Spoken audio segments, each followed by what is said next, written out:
नीलाचल निवासाय नित्याय परमात्मने बलभद्र सुभद्राभ्याम जगन्नाथ यते नम। जगतरनाथ जगन्नाथंकर विश्व प्रसिद्ध घोषयात्रा आगक आसूची। तो समस्त को जय जगन्नाथ, समस्त को नमस्कार। तो मु वर्तमान पुरी बड़दाण्ड अच्छी। आज दिन सारा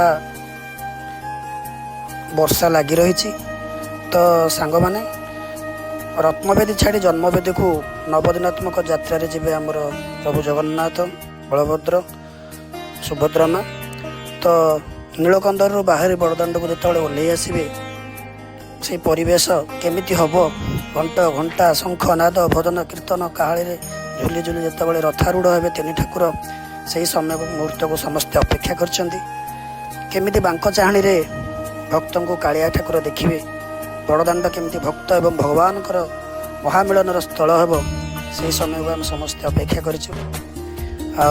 जो आषाढ़ शुक्लपक्ष द्वितीय तिथि सतरे एत सुंदर लगे। महाप्रभु रथयात्रा गुंडीचा यात्रा केमिति भावभक्ति आम मैंने एकाकार हो से मुहूर्त को अपेक्षा।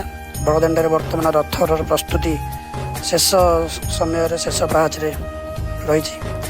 कि क्षण पर लीलामय कालिया जार लीला अपार कोटी ओडियार मौड़मणि से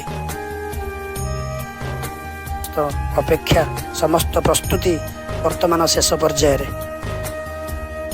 मु वर्तमान यही समय बड़दाण्ड टे बुलवाक आसती। देखु केड़े सुंदर केड़े मनोहर।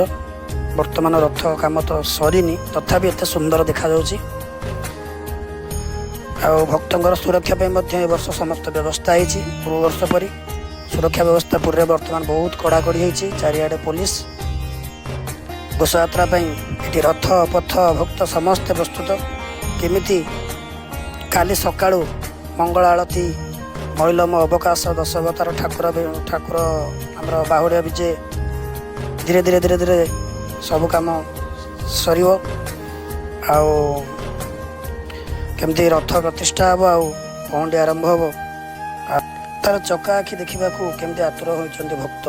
केतବେଳେ कालिया 22 पाहाच उभा हो सिंहद्वार दे बड़दाण्ड को आसो से अपेक्षार भक्त अच्छा। ए वर्ष केमिति केते सुंदर रथयात्रा हेब आ दिव्य मुहूर्तर साक्षी रहा आम समस्ते व्याकुल। तो देखु मु वर्तमान पहुँची जाइए श्री गुंडीचा मंदिर सामने। तो ये जन्मवेदी महाप्रभुंर विग्रह निर्मित होता बोली आम शुणीचे। किंवदंती अनुसार आमर इंद्रदुम्न महाराज जी राणी गुंडीचा देवी नाम अनुसार मंदिर को नामित करते। इंद्रदुम्न जो जगन्नाथ को नीलाद्री प्रतिष्ठा कले से समय गुंडीचा देवी आमर रथयात्रा आयोजन करते। तेणु गुंडीचा देवी को मन रखापी रथयात्रा को श्री गुंडीचा कहुए। आमर देखो केड़े सुंदर है गुंडीचा मंदिर वर्तमान सजी सुंदर भाव रात्रिकालीन दृश्य मनमुग्धकर।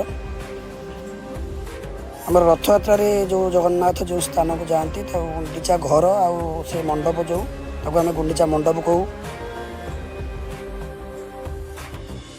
तो आमर सांग माने ये गुंडीचा मंदिर में जितेबाला प्रभु रे आमर शास्त्र वर्णना अच्छी मंदिर में महाप्रभु को एक माने 1000 थर आम दर्शन करवा। जहाँ गुंडीचा मंदिर में महाप्रभु को आड़प मंडप जन्मवेदी में थरे दर्शन करने सहित सामान। तेणु प्रतिवर्ष रथयात्रा महाप्रभु को दर्शन करने गुंडीचा मंदिर में प्रबल भक्त समागम होता है। तो सांग मैंने आपन को जदि भिडियोटी भल लगे निश्चित भाव में लाइक देवे कमेंट देवे। आमर यहाँ हूँ मोर प्रथम लंग भिडियो। तो निश्चित भाव में सपोर्ट करूँ। आगू नुआ नुआ एमती भिडियो आनिबी। धन्यवाद। जय जगन्नाथ। रथयात्रा समस्त शुभेच्छा।